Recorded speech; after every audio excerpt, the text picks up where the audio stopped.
मुख्य अतिथि के रूप में आए हुए हमारे बड़े भाई, हर कार्य को जिम्मेदारी से निभाने वाले, हर क्षेत्र में समय से पहुंचने वाले हमारे बड़े भाई विधायक राकेश यादव जी, मेरे बड़े भाई जो अभी बोल रहे थे, जिनका मैं शाना बशाना मेरे साथ रहते हैं और हर दुख दर्द में वो मेरे साथ रहे, उमर भाई, और मंत्री जी के साथ जब से मंत्री जी राजनीति में आए उनके साथ शाना बशाना चलने वाले और हर जगह पहुंचने वाले विकास मंत्री शफीउल्लाह खान साहब, इस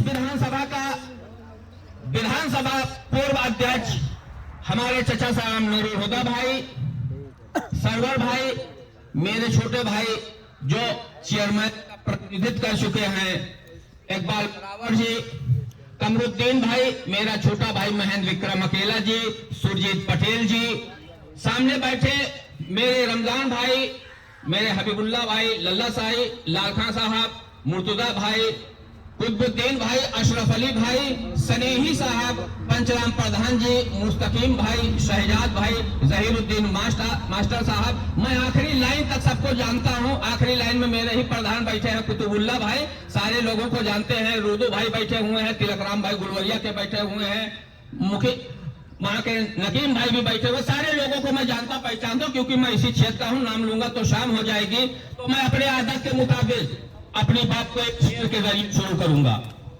शेर ये है कि हमने ज़ौक़े शहादत के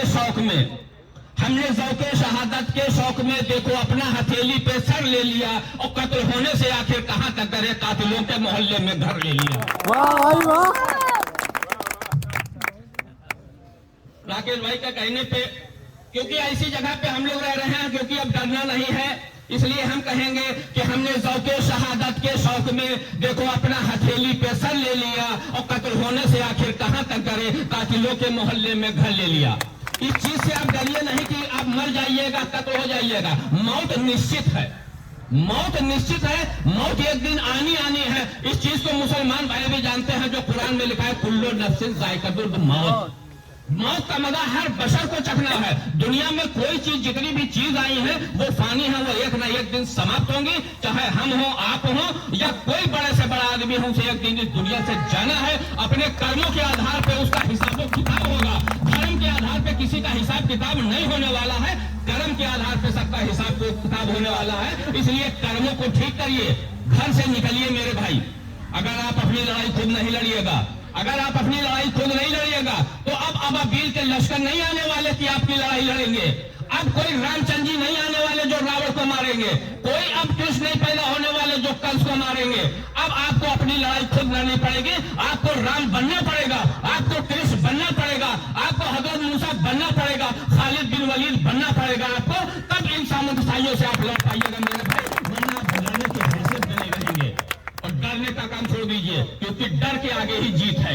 सिर्फ एक कदम आपको आगे बढ़ना है। जो ये डराने का काम कर रहे हैं, ये खुद डरे हुए हैं, इसलिए ये आपको डराने का काम कर रहे हैं। आज आप घर से निकले होंगे, कुछ सोच के आए होंगे, क्योंकि घर से निकले होंगे, कुछ सोच के निकले होंगे। आपको अपनी सोच बदलनी पड़ेगी, क्योंकि जिसकी जैसी सोच उसका वैसा तरीका, और जिसका जैसा तरीका उसका वैसा रिजल्ट। इसलिए सोच बदलिए रिजल्ट बदलने के लिए। अगर आपको परिणाम अच्छा चाहिए तो सोच अच्छी रखनी पड़ेगी। हिंदू मुसलमान की एकता को आपको दिखाना पड़ेगा, क्योंकि आपने देखा है आज अमेरिका से जिस तरीके से लोग आ रहे हैं, उसमें हिंदू मुसलमान नहीं देखा गया है, उसमें भारतीय देखा गया है। नौकरी करने गए थे, आज भारतीयों को बाहर निकालने का काम किया जा रहा है। इस तरीके से नफरत फैलाइएगा। बहुत लोग हमारे सऊदी में हैं, बहुत लोग हमारे दुबई में हैं, बहुत लोग हमारे कतर में हैं, बहुत लोग हमारे बहरीन में हैं, बहुत लोग हमारे मलेशिया में हैं। तमाम लोग बाहर कमाने के लिए जा रहे हैं, लेकिन इस देश की जो स्थिति है उसको देखते हुए वो बाहर से हमारे लोगों को निकाल के फेंकने का काम कर रहे हैं। इसलिए हमें एकजुट होने की जरूरत है। मैं खास तौर से अपनी कमेटी को कहूंगा, अपने मुसलमान भाइयों से कहूंगा कि आप लोग जिस तरीके से ये, अगर इनके, हम हिंदुओं की बात ये नहीं कर रहे, लेकिन कुछ अंधभक्त जो भाजपाई है, जो अपने को हिंदू कहते हैं, वो हिंदू नहीं है, वो भाजपाई है। उनका कोई धर्म नहीं है, वो भाजपाई है, वो नफरत फैला रहे हैं। लेकिन आपको नफरत नहीं फैलाना है, क्योंकि आग से आग कभी बुझी नहीं है, नफरत से नफरत कभी मिटी नहीं है। नफरत को मिटाने के लिए आपको मोहब्बत का सहारा लेना पड़ेगा। जिस तरीके से कुंभ मेले में आपने देखा, हमको रोका गया था कुंभ मेले में जाने के लिए, लेकिन क्या बताऊं मेरी किस्मत, कुंभ मेरे दरवाजे पे खुद ही आ गया मेरे भाई। हमने दरवाजे को मदरसे और मस्जिद के दरवाजों को खोल रखा है। हमने भाईचारे की मिसाल पेश कर दी है। इन्होंने ही सिखों को मारने का काम किया था। 1984 में सिखों को जब मारने का काम किया तब उन्होंने अपने गुरुद्वारे को खोला था। आज उन्होंने नफरत को खत्म किया। आज सिख और हिंदू, मुसलमान, सिख, ईसाई सब एक मंच पे आ गए थे, लेकिन अब इन्होंने मुसलमानों को टारगेट किया है। हमें समझने की जरूरत है, हमें सोचने की जरूरत है मेरे भाई। अगर आप नहीं सोचिएगा, हम नहीं सोचेंगे तो कौन सोचेगा। और इन ढोंगियों के चक्कर में ना आइएगा, इन ढोंगियों के चक्कर में ना आइएगा। कहीं ढोंगी बाबा है, कहीं मामा है। इन मामाओं से बचिए, इन बाबाओं से बचिए, इन मामाओं से बचिए। कहीं कंस मामा थे, आपने देखा होगा किस तरीके से काम किया। कहीं पे कंस मामा थे, यजीदी लश्कर में इमाम हुसैन के साथ सिंह मामा थे। कहीं कंस मामा थे, यहाँ तक किसान अगर होते हैं तो गेहूं मामा राहत है, गेहूं मामा राहत है, जो नुकसान खेती तक को पैसा देते हैं। आपको इन मामाओं से बचना पड़ेगा। मामा मरीज भी थे जिसने धोखा देने का काम किया था। इन बाबाओं से अगर आप नहीं बचिएगा तो आपने देखा होगा सीता मैया को उठाने का काम जब किसी के किया था तो वो साधु के भेष में बाबा ही आया था। रावण वो साधु के भेष में आया था, सीता माँ को उठा के लेके गया था। तो ये वक्त इनके चेहरे पे जो मुखौटा बाबाओं का है, लेकिन इनके दिलों में नफरत फैली हुई है। इस नफरत को मिटाने का काम अगर हम आप नहीं करेंगे तो मेरे भाई कौन करेगा। ये एक एक लोग को मारेंगे, क्योंकि आपको ये आप लोग ये घर में बैठ के कहते हैं कि हमें तो जरूरत पीटीए की मीटिंग में जाने के लिए, हम तो लड़ाई लड़ने के लिए जाए, हमारा काम तो बन रहा है। लेकिन मेरे भाई हम आपको एक बात देना चाहते हैं कि अगर आप नहीं निकलिएगा तो कौन निकलेगा। एक एक आदमी को ये ऐसे ही मारेंगे। जिस तरीके से आपने देखा होगा इसी सिद्दतगंज बाजार में तमाम मुर्गी की दुकान है, आपने देखा होगा केज में अगर हाथ डालते हैं तो मुर्गी निकालते हैं, जिस मुर्गी को पकड़ते हैं वही बोलती है। सुजीत भाई बताइए मैं गलत बोल रहा हूँ? वही बाकी मुर्गियां साइड में हो जाती हैं। धीरे धीरे वो समझती है मैं बच गई, लेकिन शाम तक सारी मुर्गी कट जाती है। इसी तरीके से एक एक आदमी के ऊपर बुलडोजर चलेगा। बुलडोजर ऐसा नहीं है मेरे ऊपर चला, वही बुलडोजर आज यहाँ पे देखा होगा, लाश भी उसी बुलडोजर से उठाया है इन्होंने।